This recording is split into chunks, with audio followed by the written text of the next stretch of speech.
मोक्षमार्गस्य नेतारं भेत्तारं कर्म भूभृतां जातारं विश्वतत्त्वानां वंदे तद्गुणलब्धये। आचार्य उमा स्वामी जी द्वारा रचित ये तत्वार्थ सूत्र, जिसका नाम तत्वार्थ है और ये सूत्र रूप में ग्रथित होने के कारण में तत्वार्थ सूत्र कहलाता है। इसका नाम मोक्ष शास्त्र भी है, लेकिन ये कब प्रारंभ हुआ इसके बारे में जानकारी नहीं है, लेकिन मूल नाम तो इसका तत्वार्थ है। इसमें 10 अध्याय हैं और 10 अध्यायों में 7 तत्व का वर्णन है। कैसे ये प्रारंभ हुआ इसके बारे में गुजरात में एक श्रावक ने कि मैं प्रतिदिन सूत्र का निर्माण करूँगा, और जब उसने एक सूत्र का निर्माण किया, लेकिन वो सूत्र को लिख कर के घर में चला गया और उसी के घर में महाराज जी के आहार हुआ। और महाराज जी ने जब सूत्र देखा तो उसमें केवल दर्शन ज्ञान चारित्राणी मोक्ष मार्ग लिखा हुआ था। महाराज ने पूछ करके उसको सुधार दिया कि इसमें सम्यक शब्द होना चाहिए आगे। और जब वो श्रावक घर आया, अपनी पत्नी से उसको ज्ञान हुआ, तो महाराज के पास में जाकर के उसने निवेदन किया कि महाराज, जब एक ही सूत्र में गलती हो गई है तो मैं कैसे आगे सूत्रों की रचना कर सकूंगा, आप ही इस सूत्र ग्रंथ की रचना करिए। कहते हैं उस श्रावक का नाम द्वैयायक या एक और कोई नाम भी मिलता है। इस प्रकार से उनके द्वारा ये सूत्र ग्रंथ की रचना हुई। आचार्य पूज्यपाद स्वामी ने सर्वार सिद्धि में कि कोई श्रावक आचार्य महाराज के पास में जाकर के और पूछता है किम्नु खलु आत्मने हितम स्यादिति, कि भगवान आत्मा का हित किस में है। वो कहते हैं कि मोक्ष में है। फिर वो पुनः पूछता है किम स्वरूप वसो मोक्ष कस्य चस्य प्राप्ति उपाया, कि ये मोक्ष का स्वरूप क्या है और इसकी प्राप्ति का उपाय क्या है। तो मोक्ष आत्यंतिक अवस्था है और उसकी प्राप्ति के उपाय में प्रथम सूत्र का अवतार होता है। ये तत्वार्थ सूत्र, जिसमें झगड़े का झा और फूट का फा, ये 2 अक्षर आपको सूत्रों में नहीं मिलेंगे। ऐसे तत्वार्थ सूत्र में पहले अध्याय में 33 सूत्र हैं।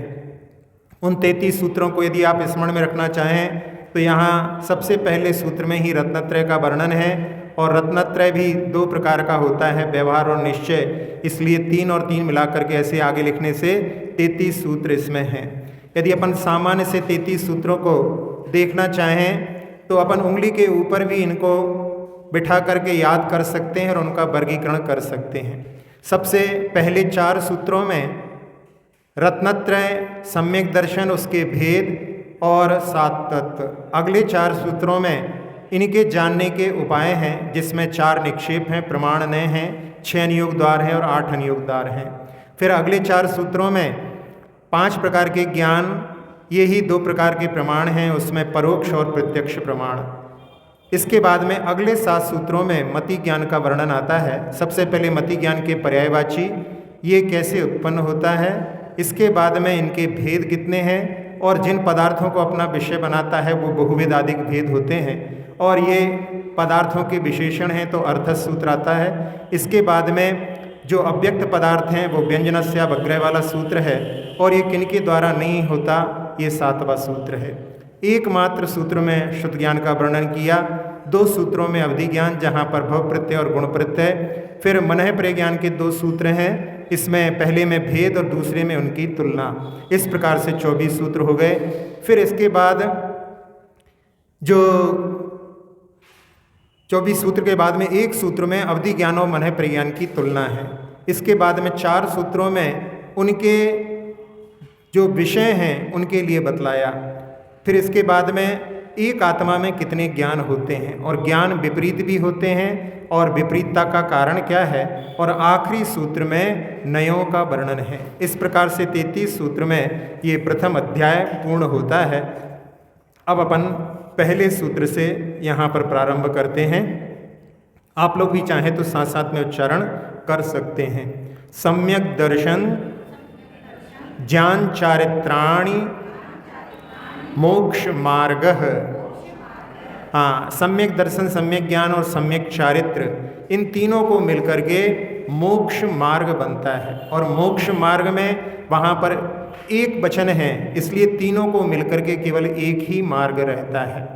कहीं कहीं पर लोग केवल भक्ति से, कोई केवल ज्ञान से, कोई केवल चारित्र से, या दो को भी मान करके मुक्ति का मार्ग मान सकते हैं, लेकिन तीनों को मिलने से ही मुक्ति का मार्ग बनता है। इसलिए बाकी सबको यहाँ पर जो मत हैं उनको निराकरण करते हुए यहाँ पर तीनों की एकता से ही मुक्ति का मार्ग बनता है।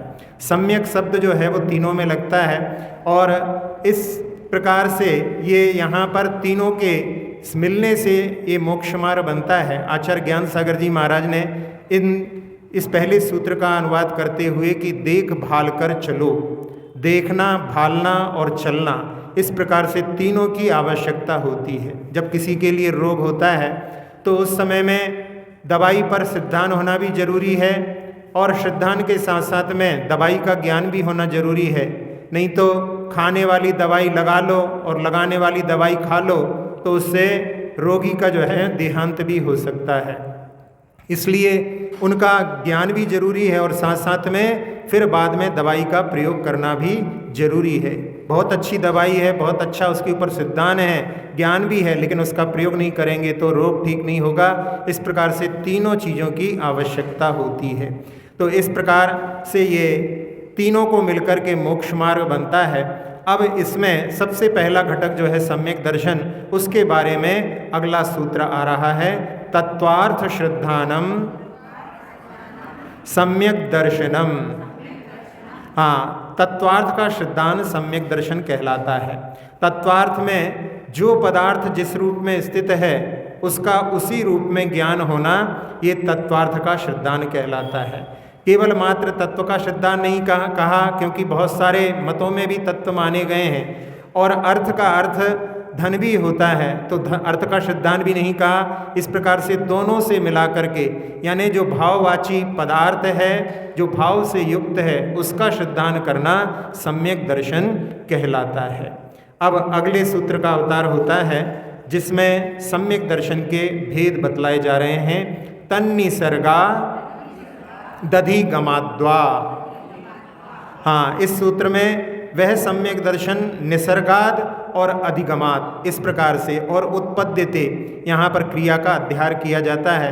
तो वह सम्यक दर्शन निसर्गज यानी स्वभाव से उत्पन्न होता है, और अधिगमज यानी परोपदेश के द्वारा उत्पन्न होता है।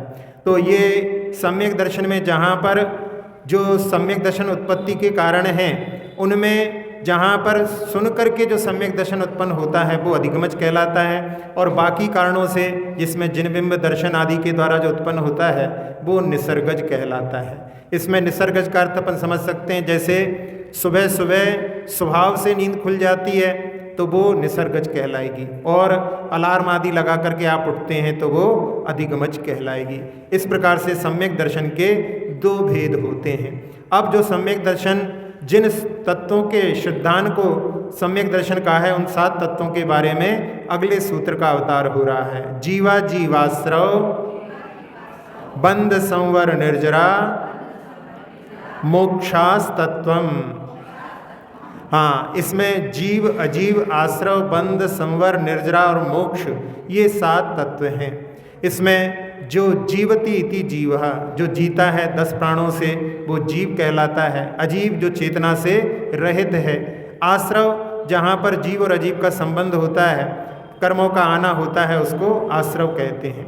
और आत्मा और कर्मों का एक मेक मिलकर के हो जाना, वो जो है बंध कहलाता है। जब कर्मों का आना रुकता है उसको संवर कहते हैं, और जब एक देश कर्मों की जो आत्मा से निवृत्ति होती है उसको निर्जरा कहा जाता है, और जब पूरी तरह से कर्म हट जाते हैं तो वो मोक्ष कहलाता है। आप लोगों ने वो उदाहरण नाव वाला सुना होगा, जिस नाव में जो नाव है वो अजीव का प्रतीक है, और जिसमें बैठा हुआ नाविक है वो जीव का प्रतीक है।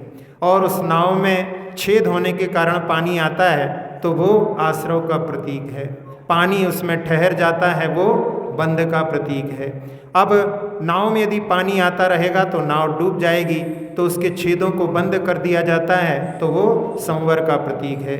फिर इसके बाद में उस नाव में पर्याप्त पानी भर चुका है डूब सकती है, इसलिए नाविक उसमें से पानी को निकालता है।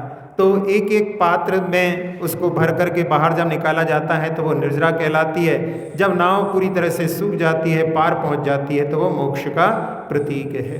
तो यहाँ 7 तत्वों में सबसे पहले जीव को इसलिए कहा कि सारे फल जो हैं जीव के लिए ही प्राप्त होते हैं, और अजीव जीव का उपकारी है, उसके बाद में अजीव को रखा, और दोनों के संबंध से आश्रव होता है, इसलिए उसके बाद में आश्रव रखा। और आश्रव जो है उसका रुकना संबर यानी संबर बंध का उल्टा है।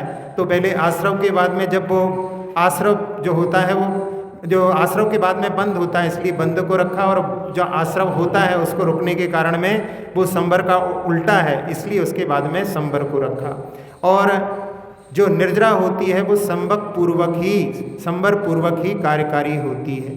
यदि आप घर में झाड़ू लगा रहे हैं और उस समय में खिड़की खुली है, दरवाजे खुले हैं, धूल बाहर से आ रही है, आप सफाई करोगे एक तरफ और दूसरी तरफ धूल भर जाएगी, तो उसमें पहले द्वार को बंद करना पड़ता है। तो संबर पूर्वक ही निर्जरा कार्यकारी होती है, इसलिए संबर के बाद में निर्जरा को रखा। और जब सब कर्मों की निर्जरा हो जाती है तो अंत में मोक्ष प्राप्त होता है, इसलिए आखिरी में मोक्ष को रखा। 4 सूत्रों के बाद में अब इनके जानने के उपाय आ रहे हैं। तो किन को जानना है? सम्यक दर्शन आदि 3 यानी रत्नत्रय को, और 7 तत्वों को जानना है। 10 चीज़ों को जानना है, उनके जानने के 20 उपाय अब इन 4 सूत्रों में आ रहे हैं। तो सबसे पहले यहाँ जो निक्षेप हैं उनका वर्णन आ रहा है। नाम स्थापना द्रव्य भाव तस् तन्यासः। हाँ, नाम के द्वारा, स्थापना के द्वारा, द्रव्य के द्वारा और भाव के द्वारा इनका न्यास होता है।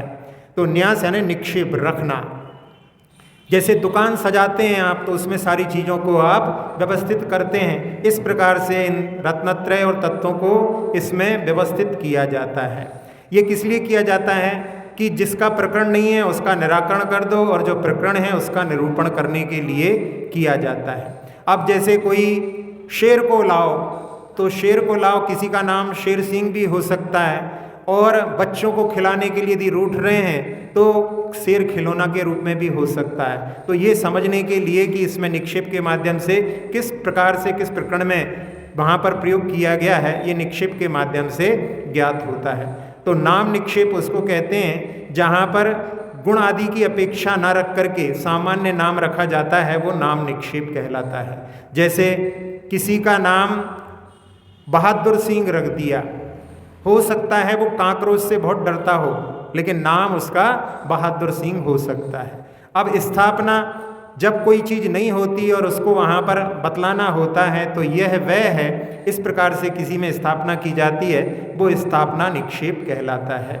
इसमें इसकी साकार स्थापना होती है जो वैसी ही दिखाई देती है, और अनाकार जिसमें जो नहीं होती उसमें उसकी स्थापना की जाती है। जैसे आप लोगों ने कैरम में या नहीं शतरंज में देखा होगा, वहाँ पर जो गोटियाँ होती हैं उनमें स्थापना होती है, लेकिन वो स्थापना तदाकार नहीं होती, उसमें तो पैदल का कुछ भी आकार ऐसा रहता है। तो इस प्रकार से ये स्थापना निक्षेप होता है। नाम निक्षेप में वहाँ पर आदर सत्कार पूजा हो कोई जरूरी नहीं, लेकिन स्थापना निक्षेप में वहाँ पर पूज्य का व्यवहार होता है। इसके बाद में द्रव्य निक्षेप में जहाँ भविष्य में उत्पन्न होने वाले या पूर्व की अपेक्षा से संबंध किया जाता है, जैसे कोई मास्टर साहब रिटायर हो गए हैं लेकिन उनको अभी भी मास्टर साहब बोल रहे हैं, या किसी लड़के ने इंजीनियरिंग कॉलेज में, मेडिकल कॉलेज में एडमिशन लिया तो उसको इंजीनियर साहब, डॉक्टर साहब बोलने लगे, तो ये द्रव्य निक्षेप कहलाता है।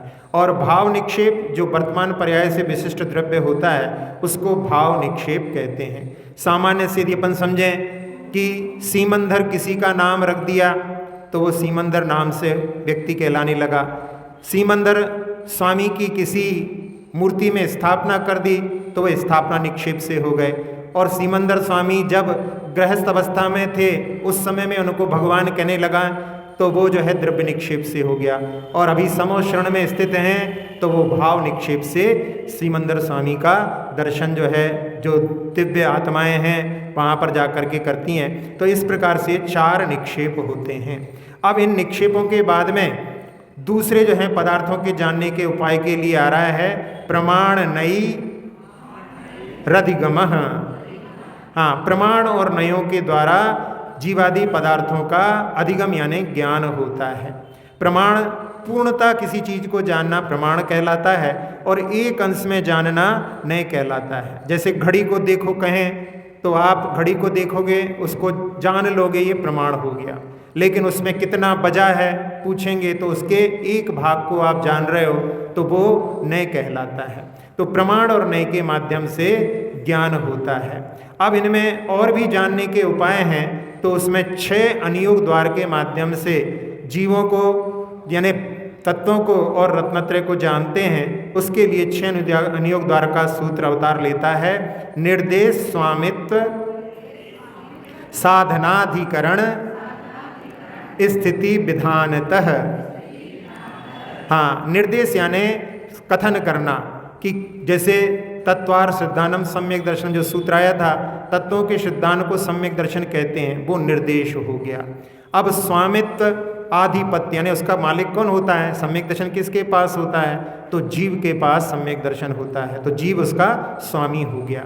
फिर साधन उत्पत्ति निमित्तम, कैसे वो सम्यक दर्शन उत्पन्न होता है, तो सम्यक दर्शन उत्पत्ति के बाह्य भी साधन हैं और अभ्यंतर साधन भी हैं। बाह्य साधन में जहाँ देखें अपन चारों गतियों में अलग अलग, तो सबसे पहले यदि अपन नरक गति में देखें तो नरक गति में वेदनानुभव, 7 पृथ्वी में वेदना के द्वारा उनके लिए सम्यक दर्शन हो सकता है। तीसरी पृथ्वी तक जाति स्मरण, और नहीं जाति स्मरण तो सभी पृथ्वी में है, तीसरी पृथ्वी तक धर्म श्रवण के माध्यम से, और जहाँ वेदनानुभव और जाति स्मरण के माध्यम से केवल जो है नीचे वाली जो है पृथ्वी हैं उनमें होगा, क्योंकि वहाँ पर देव लोग जा नहीं सकते, उनका जो है सारा उपदेश प्राप्त नहीं हो सकता। तिरंच गति और मनुष्य गति में सामान्य से दोनों के, पहला तो जो है जाति स्मरण तो एक अपन मान लो चारों गतियों में सामान्य से है। दूसरा उनके लिए लिखा जिन बिंब दर्शनम, तिरंच और मनुष्य दोनों के लिए, और दूसरा कारण दिया धर्म श्रवण। ऐसे 3 कारण उनमें होते हैं। अब चौथा देवगति में देखें, देवगति में जाति स्मरण तो सामान्य सबके लिए हो ही गया, फिर धर्म श्रवण सबके लिए होता है वहाँ पर जहाँ तक मिथ्यात्व रहता सकता है वहाँ पर, और इसके बाद में है देवर्दी दर्शन, ये होता है 12वें स्वर्ग तक। 12वें स्वर्ग के ऊपर के देवों को इसलिए नहीं होता क्योंकि वो शुक्ल लेशा वाले होते हैं, दूसरों के वैभव की ओर दृष्टि नहीं जाती।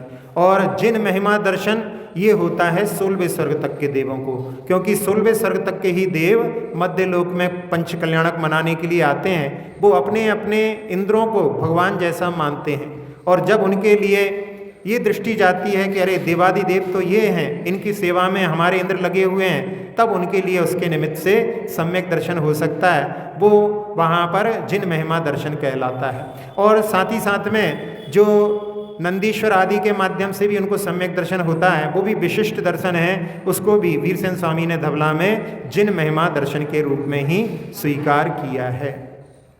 केवल नवग्रेवेक तक ही ये होता है, क्योंकि नवग्रेवेक के ऊपर तो नियम से सम्यक दृष्टि होते हैं। तो ये बाह्य साधन हो गया।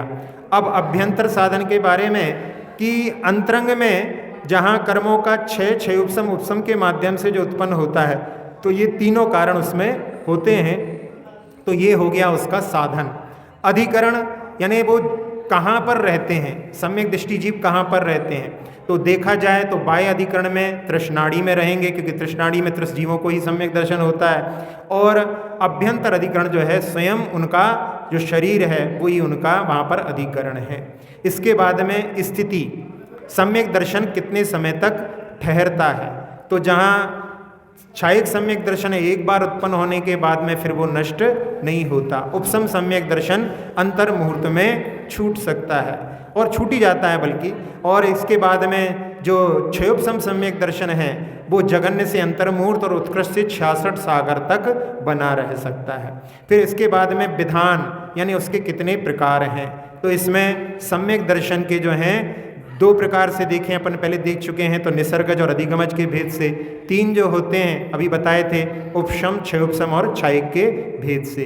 तो इस प्रकार से इन 6 अनुयोग द्वारों के द्वारा यहाँ पर सम्यक दर्शन को अपन ने लगाया। ऐसे ही ज्ञान, चारित्र और 7 तत्वों को भी लगा सकते हैं। आचार्य अकलंक देव ने राजवार्तिक में इन सब के बारे में बतलाया है।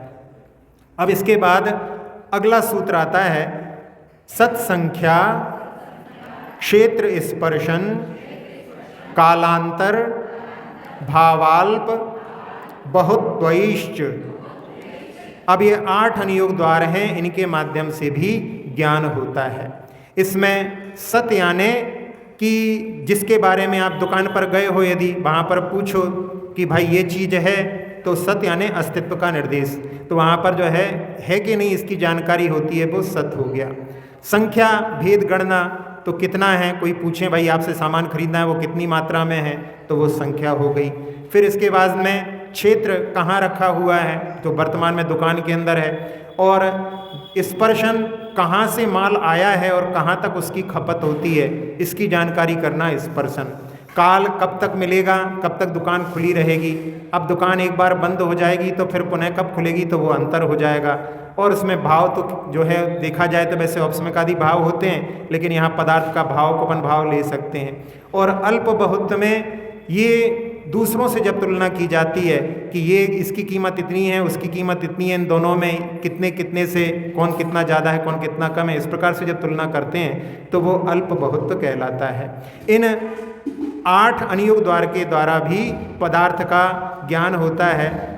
जीवादि जो है रत्नत्रय और 7 जो है तत्वों का भी ज्ञान होता है। अब इसमें 4 जो सूत्र आए हैं, इसमें सबसे पहले जो 4 निक्षेप थे वो दुकान को सजाने के समान है। फिर इसके बाद में दूसरा प्रमाण ने, इसके माध्यम से अन्य लोगों को भी बतलाया जाता है, अन्य मत के लोगों को भी समझाया जाता है। तो आचार्य जी कहते हैं इसको अपन कोर्ट जैसा समझ सकते हैं। फिर इसके बाद में जो 6 अनुयोग द्वार हैं, उनके लिए जो पंचायत सभा होती है उसके समान समझ सकते हैं। और ये जो हैं 8 अनुयोग द्वार, क्योंकि जो सठखंडागम आदि सूत्र ग्रंथ हैं उनमें इसी को विस्तार के साथ में वहाँ पर समझाया गया है, तो इसको जो है श्रमण परिषद के रूप में स्वीकार कर सकते हैं। अब इसके बाद में जो सम्यक दर्शन का वर्णन हो गया, अब इसके बाद में सम्यक ज्ञान का जो है वर्णन प्रारंभ होता है। तो सबसे पहले 5 प्रकार के ज्ञान कौन से होते हैं, इस सूत्र का अवतार हो रहा है।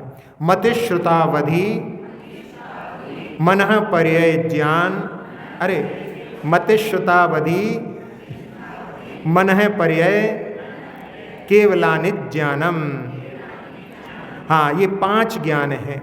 तो इसमें मति ज्ञान, जो मति ज्ञानावर कर्म के क्षयोपशम से होता है, इंद्रिय और मन की सहायता से वो मति ज्ञान होता है। अपन अपने मति ज्ञान के माध्यम से जो भी देखते हैं उसको अपन जो ग्रहण करते हैं वो मति ज्ञान कहलाता है। फिर इसके बाद में दूसरा है शुद्ध ज्ञान।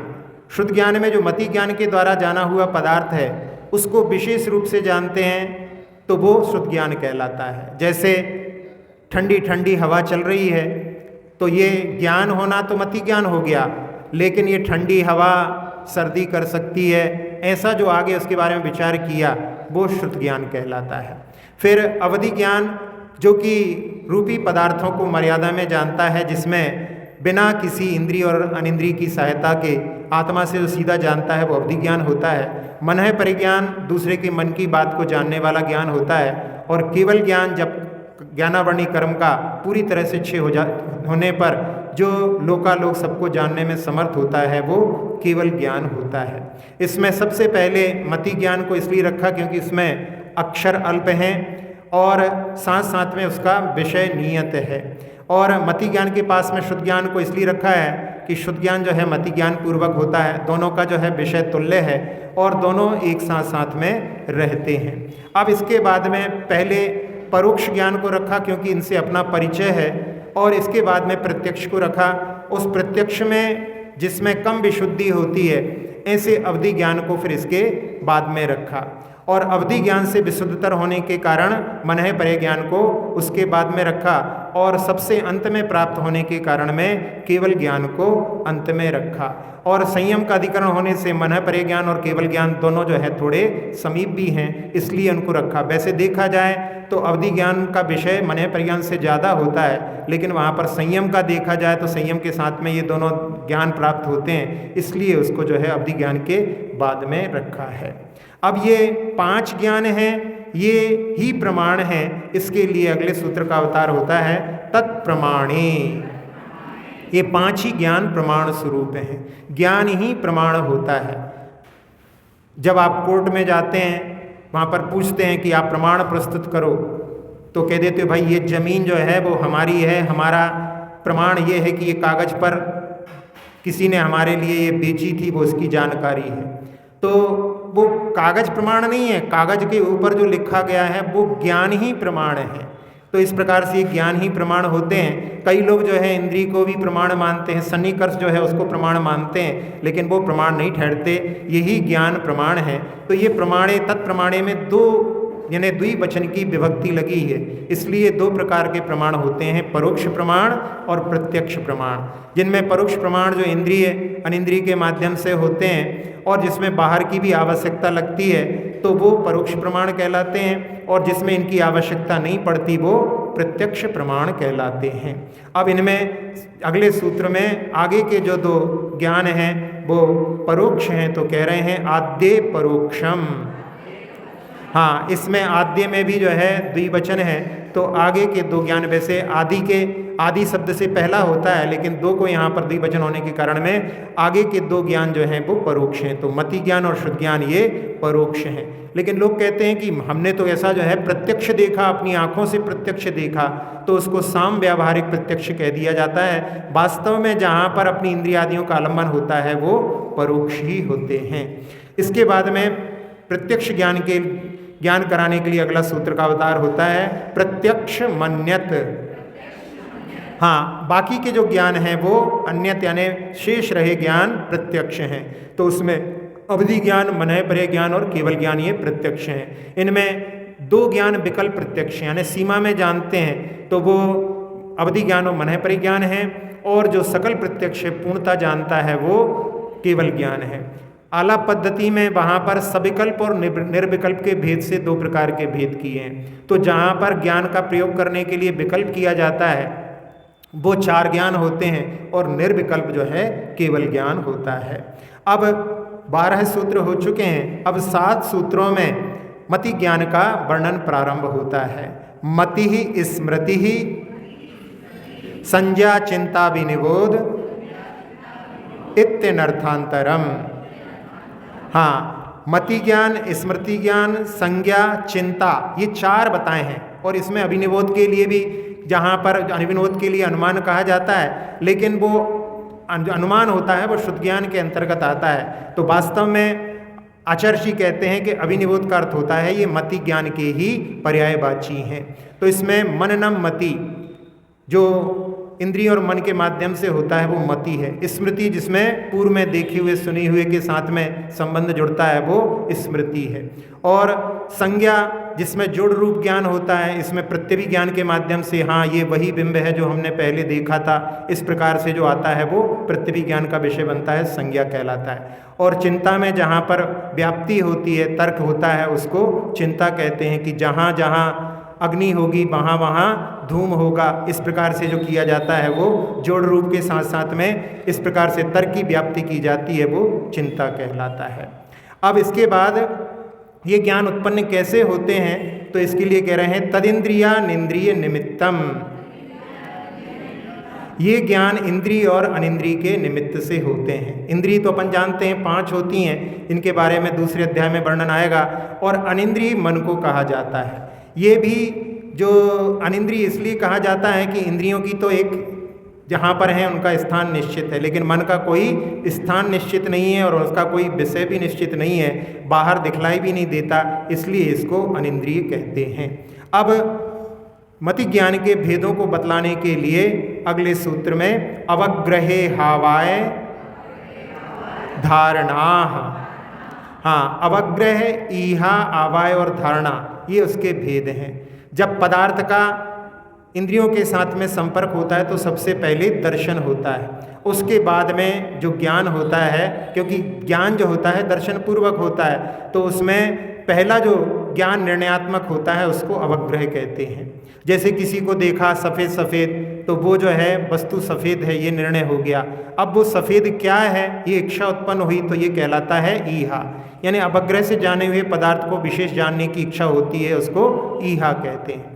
तो ये सफ़ेद क्या है, ये जो इच्छा उत्पन्न हुई थी इसके माध्यम से, ईहा के माध्यम से। अब उसमें उसके हिलने के द्वारा किस प्रकार से हिल रहा है, यदि वो झंडे की तरह हिल रहा होता तो वो झंडा होता, लेकिन उसके जो है पक्ष ऐसे हिल रहे हैं तो उसके माध्यम से जाना कि ये पक्षी है। तो ये आवाय यानी उसका निर्णय कर लिया पंखों के माध्यम से, वो आवाय हो गया। और भविष्य काल में भी भूले नहीं उसको, तो वो हो गया धारणा।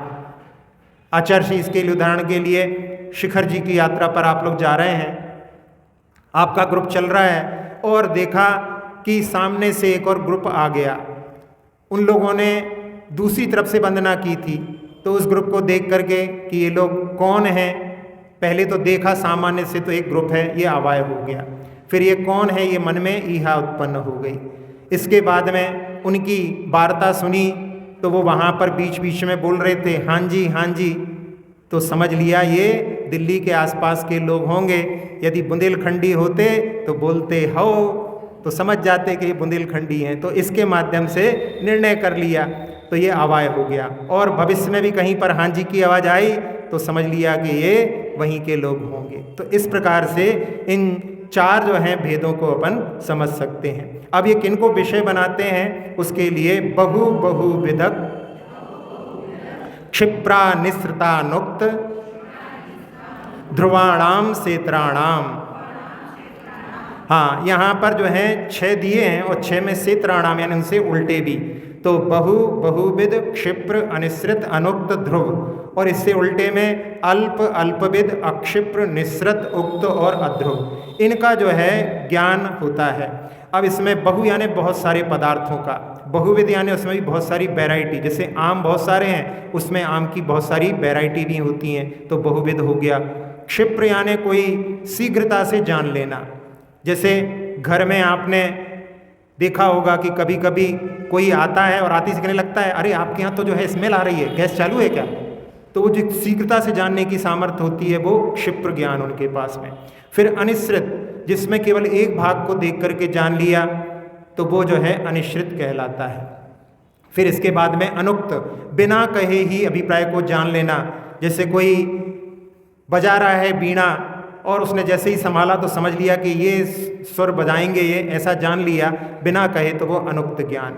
ध्रुव ज्ञान में पदार्थ को जैसे पहला जाना था बाद में भी उसको वैसे ही जानना, ये ज्ञान की सामर्थ्य के माध्यम से उसको लगातार वैसा जानते रहना, वो ध्रुव ज्ञान कहलाता है। फिर इसके प्रतिपक्षी जो हैं वो उसमें थोड़ों का ज्ञान करना, थोड़े प्रकार का ज्ञान करना, धीरे धीरे वस्तुओं का जो चल रही हैं उनका ज्ञान करना, फिर जो पूरी तरह से निकली हुई हैं उनका ज्ञान करना। कोई जब कह देता है पूरी तरह से तब समझ पाना, तो वो उक्त ज्ञान होता है। अध्रुव, जहाँ पर जो चंचल पदार्थ हैं उनको जानना। और इसके लिए जो है बाद के जो 6 ज्ञान दिए हैं वो इसलिए दिए हैं क्योंकि इनमें जो है ज्ञानावरण की जो है क्षेपशम की विशेष आवश्यकता नहीं होती, पहले वाले ज्ञानों को जानने के लिए विशेष आवश्यकता होती है। अब ये किसके विशेषण हैं, तो अगला सूत्र है अर्थस्य। ये बहु आदि सब जो है विशेषण पदार्थ के हैं, तो पदार्थों के, इन पदार्थों का वो अपना जो है विषय बनाते हैं। अब इसमें अर्थस्य शब्द में ही यहाँ पर एक पदार्थ ऐसे भी होते हैं जिनमें ईहादि उत्पन्न होती है, उनका अर्थावग्रह होता है, और जिनका नहीं होता वो अव्यक्त पदार्थ होते हैं। उनके लिए अगले सूत्र में कह रहे हैं व्यंजनस्यावग्रह। हाँ, जो अव्यक्त पदार्थ होते हैं उनका केवल अवग्रह होता है, ईहा आदि उत्पन्न नहीं होती। जैसे यहाँ अपन बैठे हैं, बीच बीच में कहीं से आवाज़ आ जाती है, कान में पड़ती है और वो थोड़ी देर में चली जाती है, तो अपनी उसमें क्या की आवाज़ें ध्यान नहीं जाता। तो ऐसा जो है वो जिन पदार्थों के बारे में उदाहरण के रूप में दिया जाता है कि मिट्टी के नए सकोरे पर जब बूंद गिरती हैं जल्दी सूख जाती हैं तो वो दिखाई नहीं देती, तो उसमें ईहा आदि उत्पन्न नहीं होती। आचार्य जी कहते हैं इस सूत्र के माध्यम से अपने ज्ञान के लिए बहुत सारी चीज़ें रहती हैं, उनमें यही आदि नहीं करना चाहिए। जैसे आप लोगों ने इष्टोपदेश में पढ़ा है किमिदम कीदृशम कस्य कस्मात् क्वयत् विशेषयन् सुदेहमपि नावेति योगी योग परायणा। अब इसके बाद में ये जो यह आदि जिनमें नहीं होती वो किन के कारण नहीं होती, तो कह रहे हैं न चक्षुरनीन्द्रियाभ्याम। हाँ, ये जो है चक्षु इंद्री और मन के माध्यम से नहीं होता। चक्षु से इसलिए नहीं होता क्योंकि चक्षु जो है दूर से जानती है, मन के लिए भी प्राप्यकारी नहीं है, इस प्रकार से इन दोनों के माध्यम से ये नहीं होता। अब इनमें इतने सूत्रों के माध्यम से, 7 सूत्रों के माध्यम से मति ज्ञान के 336 भेदों को अपन जान सकते हैं। जहाँ 4 प्रकार के जो भेद हैं, 12 प्रकार के पदार्थों को जानते तो 12 छोक 48 हो जाते हैं, और ये इंद्रिय और अनिंद्रिय के निमित्त से होते हैं तो उनका 6 से गुणा करेंगे अपन। और कुछ पदार्थ जो हैं अव्यक्त होते हैं, उनमें केवल अवग्रह होता है, तो इस प्रकार से वो 12 प्रकार के पदार्थों में केवल अवग्रह होगा और वो केवल 4 इंद्रियों के माध्यम से होगा। तो 12 छोक 48 और मिला देंगे तो ऐसे 288 और 48 336 भेद मति ज्ञान के हो जाते हैं। इसके बाद में शुद्ध ज्ञान के लिए केवल एक सूत्र है 7 सूत्रों के बाद में। तो शुद्ध ज्ञान के लिए कह रहे हैं श्रुतम मति पूर्वम द्वैनेक द्वादश भेदम। शुद्ध ज्ञान मति ज्ञान पूर्वक होता है और उसके 2 भेद हैं। तो 2 भेदों में अंग प्रविष्ट और अंग बाह्य। पहले अंग प्रविष्ट नहीं आएगा, पहले अंग बाह्य आएगा क्योंकि अनेक पहले है और द्वादश बाद में है। तो अंग बाह्य और अंग प्रविष्ट, अंग प्रविष्ट के 12 भेद हैं और अंग बाह्य के अनेक भेद हैं। अब अंग बाह्य क्या होता है? पहले तो अंग प्रविष्ट जो भगवान की वाणी से निश्रित हुआ, गणधरों ने रचा, वो अंग प्रविष्ट कहलाता है, जिसको आप द्वादशांग बोलते हो। तो उसके 12 भेद होते हैं। और अंग बाह्य जो होता है, गणधर स्वामी के शिष्य प्रशिष्यों ने उनके आधार पर, अंग के आधार पर जो रचना की, वो अंग बाह्य कहलाती है। अभी वर्तमान में जो शास्त्र उपलब्ध हैं वो सारे अंग बाह्य के शास्त्र उपलब्ध हैं। अब इसमें अंग बाह्य को आगे क्यों लिखा? क्योंकि वो अभी अपने के लिए उपलब्ध हैं, अंग प्रविष्ट तो उपलब्धि नहीं है, इसलिए उसको बाद में रखा है। और अंग प्रविष्ट में जो 12 भेद होते हैं द्वादशांग में, उसमें जो 12वां अंग होता है दृष्टिवाद, उसमें ही 14 पूर्व होते हैं। इस प्रकार से 11 अंग और 14 पूर्व का वर्णन जो आता है वो इस श्रुत में ही सम्मिलित है। अब इसके बाद में अवधि ज्ञान का वर्णन 2 सूत्रों के माध्यम से दे रहे हैं। तो सबसे पहले भव प्रत्यय अवधि ज्ञान के लिए कह रहे हैं भव प्रत्यो वधिर देवनारकाणाम। हाँ, भव प्रत्यय जो अवधि ज्ञान होता है वो देव और नारकियों के लिए होता है। भव ही प्रत्यय है, यानी उस भव में पहुंचते ही उनको अवधि ज्ञान हो जाता है। जब तक वो अपर्याप्त रहते हैं तब तक नहीं, जैसे ही पर्याप्त होते हैं उनके लिए वो ज्ञान प्राप्त हो जाता है। जैसे पक्षी आदि के लिए उड़ाना कोई सिखाता नहीं है, इसी प्रकार से जो देव और नारकी होते हैं उनके लिए जो सम्यक दृष्टि होते हैं वो अवधि ज्ञान होता है, और जो मिथ्या दृष्टि होते हैं वो वहाँ पर विभंग ज्ञान से युक्त रहते हैं। अब इसमें बाकी लोगों के लिए क्या होता है? तो उसके लिए कहते हैं क्षयोपशम निमित्तः षड विकल्पः शेषाणाम। हाँ, क्षयोपशम के निमित्त से, वैसे क्षयोपशम तो इनमें भी रहता है, लेकिन वहाँ पर जो है भव प्रत्यय था, अब यहाँ पर गुण प्रत्यय कहा जाता है कि वहाँ पर जो सम्यक्त आदि से अणुव्रत महाव्रत आदि के माध्यम से उत्पन्न होता है, तो वो क्षयोपशम के निमित्त से जो अवधि ज्ञान शेष के लिए, यानी जो त्रियंश और मनुष्यों के लिए 6 प्रकार के भेद वाला होता है। अब उनमें 6 भेदों में एक होता है अनुगामी। अनुगामी यानी साथ साथ में जाता है, एक क्षेत्र से क्षेत्रांतर जाते हैं उसमें भी चला जाता है। एक ऐसा भी होता है कि भव से भवांतर भी चला जाता है, तो ये अनुगामी होता है। तो एक होता है अननुगामी, दूसरा अननुगामी भेद है, यानी साथ में नहीं जाता, वो वहीं पर छूट जाता है। तो जैसे करेंसी जो होती है, जैसे आपके यहाँ के रुपए हैं वो आपकी कंट्री में चलेंगे, बाहर जाने पर छूट जाएंगे, आप उनका उपयोग नहीं कर सकते। और गोल्ड ऐसा है कि आप वहाँ जाओगे तो गोल्ड वहाँ पे भी काम में आ जाएगा। तो इस प्रकार से, या जैसे पुण्य है, दान कर दिया तो उसको आप जो है साथ साथ में भी ले जा सकते हैं। तो अनुगामी अननुगामी। फिर इसके बाद में वर्धमान, जो बढ़ता जाता है, बढ़ता जाता है। जैसे अग्नि जल रही है और उसमें ईंधन मिलता जाए तो वो अग्नि बढ़ती जाती है। हीमान जो घटता जाता है, जैसे अग्नि जो है जल रही थी लेकिन उसमें ईंधन नहीं मिला, धीरे धीरे धीरे धीरे कम होती गई, वो हीमान कहलाता है। अवस्थित, जैसा है वैसा का वैसा बना रहना, जैसा प्राप्त हुआ, जैसे शरीर में तिलादि होते हैं वो वैसे ही जीवन पर्यंत बने रहते हैं। और अनवस्थित, जिसमें कभी बढ़ जाता है कभी कम हो जाता है, जैसे समुद्र में जब लहरें चलती हैं तो वो कभी ऊपर कभी नीचे इस प्रकार से स्थिति होती है। तो ये 6 प्रकार का अवधि ज्ञान शेष को होता है, ऐसा बतलाया। इसमें जहाँ जो अवधि ज्ञान जो मतलब सम्यक के साथ में होता है, वो नाभि के ऊपर कुछ चिन्ह होते हैं, उनके माध्यम से उसका प्रयोग किया जाता है। श्रीवत्स आदि ऐसे चिन्ह होते हैं। और जो मिथ्यात के उदय से होता है तो नाभि के नीचे वहाँ पर अशुभ चिन्ह गिरगिट आदि होते हैं, उनके माध्यम से उनका प्रयोग होता है। अब ये 2 सूत्रों के बाद में अब 2 सूत्रों में ही मनः पर्यय ज्ञान का वर्णन प्रारंभ होता है। ऋजु विपुल मति मनः पर्ययः। हाँ, तो ऋजुमति और विपुलमति ये 2 भेद जो है मनः पर्यय ज्ञान के हैं। जो सरल मन की बातों को जान लेते हैं वो ऋजुमति मनः पर्यय ज्ञान है, और जो कुटिल मन की भी बात को जान लेते हैं वो विपुलमति मनः पर्यय ज्ञान कहलाता है।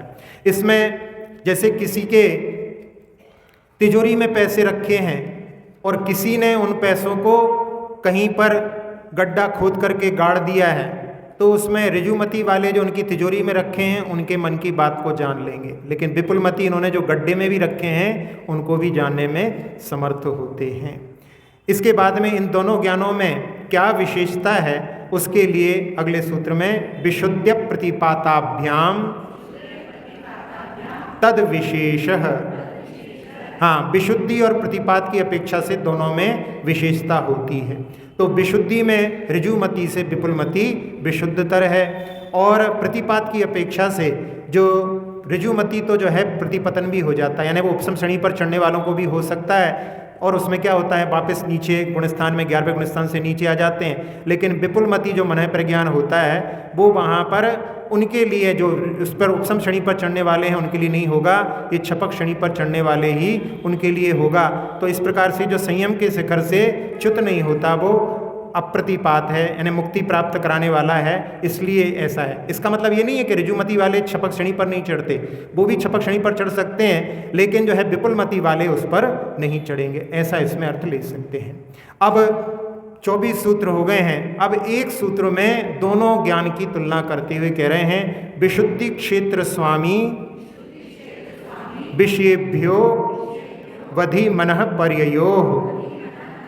हाँ, विशुद्धि की अपेक्षा से, क्षेत्र की अपेक्षा से, स्वामी और विषय की अपेक्षा से अवधि और मनः पर्यय ज्ञान में विशेषता है। तो अवधि ज्ञान की अपेक्षा से मनः पर्यय ज्ञान जो है विशुद्धतर है। अब इसमें आगे सूत्र में आएगा तो वो वहाँ पर उसके अनंतवें भाग को भी जानता है, इसलिए उसमें उसकी विशुद्धि ज़्यादा है। फिर क्षेत्र की अपेक्षा से देखा जाए तो मनः पर्यय ज्ञान की अपेक्षा से अवधि ज्ञान का क्षेत्र ज़्यादा होता है। मनः पर्यय ज्ञान तो 45 लाख योजन तक ही उत्कृष्ट रूप से जानता है, लेकिन अवधि ज्ञान तो बहुत सारे यानी असंख्यात लोक में स्थित पदार्थों को भी जानने में समर्थ होता है। स्वामी की अपेक्षा से अवधि ज्ञान जो है चारों गतियों में हो सकता है, लेकिन मनः पर्यय ज्ञान तो रिद्धिधारी विशिष्ट मुनियों के लिए ही होता है। विषय की अपेक्षा से, अवधि ज्ञान की अपेक्षा से मनः पर्यय ज्ञान का जो है विषय विशिष्ट है, क्योंकि वो सूक्ष्म पदार्थ को भी जानता है। अब मति ज्ञान और शुद्ध ज्ञान के विषयों को अब 4 सूत्रों में विषयों के बारे में बतला रहे हैं। तो यहाँ सबसे पहले मति ज्ञान और शुद्ध ज्ञान किनको विषय बनाता है, तो मति श्रुतियोर निबंधो द्रव्येश, मैं वा तक नहीं लेना, द्रव्येश व सर्व पर्यायेषु। हाँ, ऐसा पढ़ेंगे तो इसमें असर्व पर्याय निकलेगा, और यदि आप द्रव्येश्व पढ़ लेंगे तो सर्व पर्याय सब पर्यायों को जानता नहीं, वो असर्व पर्यायों को जानता है, इसलिए पढ़ते समय में द्रव्येश व सर्व पर्यायेषु। हाँ, तो मति ज्ञान और शुद्ध ज्ञान का निबंध सभी द्रव्यों की कुछ पर्यायों में होता है। अब यहाँ कोई प्रश्न करे कि मति ज्ञान और शुद्ध ज्ञान के द्वारा तो जो अपने लिए दिखाई देते हैं उनको ही जानते हैं, रूपी पदार्थ को ही जानते हैं। अरूपी पदार्थों को कैसे जानते हैं? तो जो अपना मन है उसके माध्यम से अपन अरूपी पदार्थों को भी सुन करके जान सकते हैं। इसलिए वो सभी द्रव्यों की कुछ पर्यायों को जानने में समर्थ होता है। अब अवधि ज्ञान का क्या विषय है? तो रूपेश ववधे। हाँ, रूपेश को बोलेंगे तो बधे निकलेगा, तो बधे में अवधि का भाव नहीं आ पाता, इसलिए ववधे, रूपेश तक बोल करके रूपेश ववधे। हाँ, तो इसमें रूपी पदार्थों को अवधि ज्ञान जानता है। यहाँ पर रूपीषु बहुवचन लिया है, इसके माध्यम से ये रूपिणी नहीं लिया, एक वचन लेते तो परमाणु को भी जान सकता है ना, जो स्कंधों को जानने में समर्थ होता है। तो अवधि ज्ञान जो है रूपी पदार्थों को जानता है। अब इसके बाद में मनः परिज्ञान का क्या विषय है? तो तदनंत भागे मनः पर्ययस्य। हाँ, उसके अनंतवें भाग को मनः परिज्ञान अपना विषय कर लेता है। तो जैसे कोई व्यक्ति एक पुस्तक को जानता है तो उसमें एक एक शब्दों को, एक एक लाइन को मनः परिज्ञान जानने में समर्थ होता है, और विशेषता से जानने में समर्थ होता है।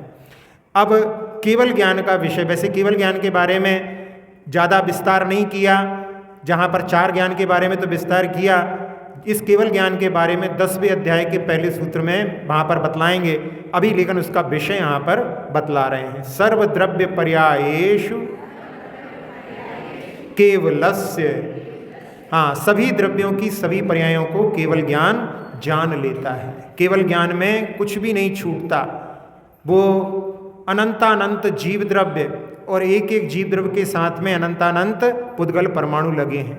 धर्म अधर्म द्रव्य, लोकाकाश अलोकाकाश, काल द्रव्य, सभी को जानने में समर्थ होता है।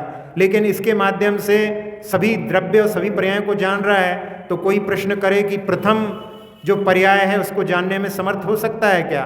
तो नहीं हो सकता, क्योंकि किसी भी द्रव्य की प्रथम पर्याय नहीं है, क्योंकि द्रव्य जो है हमेशा से है, परिवर्तनशील है। इस अपेक्षा से उसकी शुरुआत और अंत को कोई भी जानने में, जब है ही नहीं, जो चीज़ है ही नहीं, उसको जानने में कोई भी ज्ञान समर्थ नहीं हो सकता। अब एक आत्मा में कितने ज्ञान होते हैं? एकादीनि भाज्यानि युगपदे कस्मिन्ना चतुर्भ्यः। हाँ, तो एक को आदि लेकर के युगपद यानी एक साथ, एकस्मिन यानी एक आत्मा में, आचतुर्भ्या, यहाँ पर जो है संधि होने के कारण में समझ में नहीं आ रहा है इसलिए, लेकिन 4 ज्ञान तक भाज्यानि यानी विकल्प से हो सकते हैं। तो एक ज्ञान होगा तो एक ज्ञान के लिए मूलतः तो यही बताया जाता है कि केवल ज्ञान अकेला रहता है, लेकिन जब विशेष पढ़ते हैं तो उसमें एक ज्ञान में केवल मति ज्ञान भी हो सकता है, क्योंकि आचार्य पूज्यपाद स्वामी ने लिखा है कि जब तक शुद्ध ज्ञान का क्षोभशम नहीं होगा तो मति ज्ञान ही अकेला होकर के रह सकता है।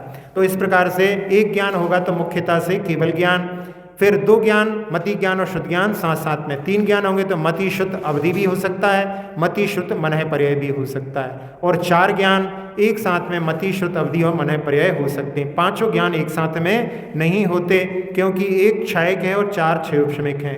जब क्षयिक ज्ञान होता है तो ये सारे ज्ञान के आवरण समाप्त हो जाते हैं, इसलिए फिर इनका वहाँ पर कोई भी अस्तित्व नहीं रहता। अब इसमें 3 ज्ञान विपरीत भी होते हैं, उसको बतलाने के लिए कह रहे हैं मतिश्रुतावधियो विपर्ययश्च। ये 3 ज्ञान विपरीत भी होते हैं, तो मति ज्ञान, शुद्ध ज्ञान, अवधि ज्ञान विपरीत भी होते हैं। और चा शब्द के माध्यम से यानी सम्यक भी थे, विपरीत भी थे, और आचार्य जी कहते हैं इसमें तीसरे गुण स्थान में मिश्र भी ज्ञान होते हैं। तो इस प्रकार से ये ज्ञान क्यों विपरीत होते हैं? क्योंकि मिथ्यात्व के संबंध से। आचार्य पूज्यपाद स्वामी ने सरवर सिद्धि में कहा कि जैसे तुम्बी में रखा हुआ दूध कड़वा हो जाता है। अब मनः पर्याय ज्ञान और केवल ज्ञान विपरीत क्यों नहीं होते? क्योंकि वो सम्यक के साथ ही होते हैं, इसलिए वो विपरीत नहीं होते। अब इनमें विपरीतता का क्या कारण है? तो सदसतो रविशेषात् यद्रक्षोपलब्धे ऋन्मत्वत्। हाँ, सत और असत में अविशेषात् यानी विशेषता के बिना। तो सत यानी विद्यमान है, असत यानी अविद्यमान, इसमें भेद नहीं करते हुए यद्रक्षया, जैसी जिसकी इच्छाई, उपलब्धे उन्मत्तवत, यानी जैसे उन्मत्त पुरुष होता है वो वहाँ पर पदार्थों को चाहे जैसा ग्रहण कर लेता है, दूसरे के घर को भी अपना घर बताने लगता है, पशुओं को देख करके भ्रमित हो सकता है, गधे को घोड़ा, घोड़े को गधा बोल सकता है। तो इस प्रकार से जो उन्मत्त के समान होता है, तो इसी प्रकार से इन ज्ञान में विपरीतता आती है। इसमें 3 जो हैं विपर्यास के कारण बतलाए हैं। एक बतलाया है कारण विपर्यास, कारण की विपरीतता के कारण भी इसमें विपरीतता आ सकती है। एक स्वरूप विपर्यास कहलाता है और एक भेदाभेद विपर्यास। इन 3 विपर्यास के कारण में इन 3 ज्ञानों में विपरीतता होती है। अब एक सूत्र आया था जहाँ पर अपन 4 ज्ञान जानने के उपायों को देख रहे थे, उसमें छठे सूत्र में वहाँ पर बतलाया था कि प्रमाण नय रधिगमः। अब उस प्रमाण का वर्णन अभी तक चल रहा था, नय को अभी तक नहीं छुआ था, इसलिए आखिरी में नय को यहाँ पर ले रहे हैं। 7 नयों का वर्णन आखिरी सूत्र में कर रहे हैं। नैगम संग्रह व्यवहार ररजु सूत्र शब्द समभिरूढ़ई बंभूता नयाः। तो ये 7 नय हैं। नैगम नय जो है वो ना एकम गमयति थी नैगमः, जो केवल सामने सामने जो है उपस्थित हो उसी को नहीं, वो आगे पीछे को भी ग्रहण कर लेता है। इसमें संकल्प मात्र को भी ग्रहण कर लेता है, वो नैगम नय होता है। जैसे कोई ने अभी झाड़ू ही लगा रहा है भोजन बनाने के लिए, पूछो क्या कर रहे हैं तो कहने लगे भोजन बना रहे हैं। अब झाड़ू लगा रहे हैं लेकिन कह रहे हैं भोजन बना रहे हैं, संकल्प है उसका। तो इस प्रकार से उसको ग्रहण करने वाला नैगम नय होता है। संग्रह नय जहाँ पर अभेद रूप से वस्तुओं का संग्रह करता है वो संग्रह नय है। फिर व्यवहार नय, जिन पदार्थों को ग्रहण किया है उनको विधि पूर्वक भेद करता है, वो व्यवहार नय। जैसे मनुष्यों को ग्रहण कर लिया तो वो संग्रह नय हो गया। अब उन मनुष्यों में भेद कर रहे हैं तो काम की अपेक्षा से, कोई कपड़े धोने वाला है, कोई सिलने वाला है, सोने का काम करने वाला, इस प्रकार से उनके भेद किए जाते हैं, तो वो व्यवहार नय के माध्यम से होते हैं। फिर ऋजु सूत्र नय वर्तमान पर्याय को ग्रहण करता है, वो ऋजु सूत्र है। इसमें एक जो है एक समय वाला होता है कि भूत तो जो है अभी नष्ट हो चुका है, भविष्य अभी उत्पन्न नहीं हुआ है, इसलिए केवल वर्तमान को ग्रहण करने वाला ऋजु सूत्र होता है। इसमें भी सूक्ष्म और स्थूल के भेद से होते हैं। सूक्ष्म ऋजु सूत्र तो एक समय को जानता है और स्थूल जो होता है जैसे मनुष्य पर्याय है उसको ग्रहण करता है। तो मनुष्य की वर्तमान पर्याय को जो बहुत लंबे समय तक भी टिकी रहती है उसको भी ऋजु सूत्र नय के द्वारा, स्थूल ऋजु सूत्र के नय के द्वारा जानते हैं। फिर शब्द नय, जहाँ पर शब्द में नए काल कारक आदि के भेद से वहाँ पर उसमें बहुत सारे जो व्याकरण संबंधी दोष हो सकते हैं उनको दूर करके जो ग्रहण करता है वो शब्द नय कहलाता है। फिर समभिरूढ़ नय, जहाँ पर एक ही शब्द के बहुत सारे अर्थ होते हैं। जैसे गौ शब्द है, इसके बहुत सारे अर्थ होते हैं। गौ का अर्थ गाय तो आप लोग जानते ही हैं, लेकिन पृथ्वी भी होता है, वाणी भी होता है। तो उसमें कहते हैं कि रूढ़ करो भाई। अब हम जब गो बोलें तो क्या लें, तो गच्छति थी गो, ऐसा कह करके इसमें गो शब्द को गाय में रूढ़ कर दिया।